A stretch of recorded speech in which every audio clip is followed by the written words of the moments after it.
China is actively reducing its reliance on foreign technology, including Microsoft's Windows operating system, to enhance national security and achieve technological self-sufficiency. This strategic shift involves government policies, the development of domestic alternatives, and a focus on indigenous innovation. Government policies and initiatives. In March 2024, China introduced guidelines prohibiting the use of Intel and AMD CPUs and Microsoft Windows in government PCs and servers, aiming to replace foreign technology with homegrown solutions. This move is part of a broader strategy to eliminate Western technology from state institutions by 2027, as outlined in a confidential directive known as Document 79. The directive mandates state-owned firms to replace foreign software with domestic alternatives and provide quarterly progress updates.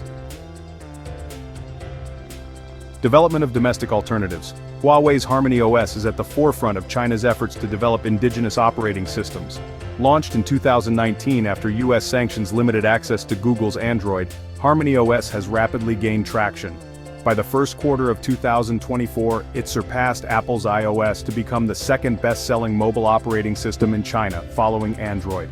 Huawei has also transferred the source code of Harmony OS to the OpenAtom Foundation, promoting Open Harmony as an open-source platform to encourage widespread adoption across various sectors.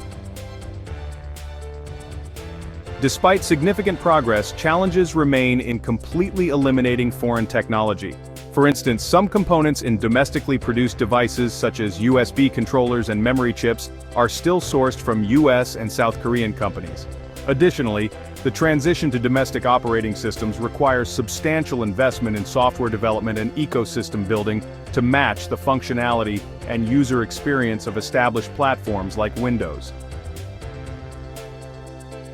Microsoft's presence in China has been diminishing, with its revenue from the Chinese market accounting for only about 1.5% of its global earnings. The company's products, including Windows, are being gradually replaced in government and strategic sectors by domestic alternatives. While Microsoft may continue to operate in the Chinese consumer market, its role in official and critical infrastructure is expected to decline as China advances its technological self-reliance initiatives. Like, share and subscribe for more updates.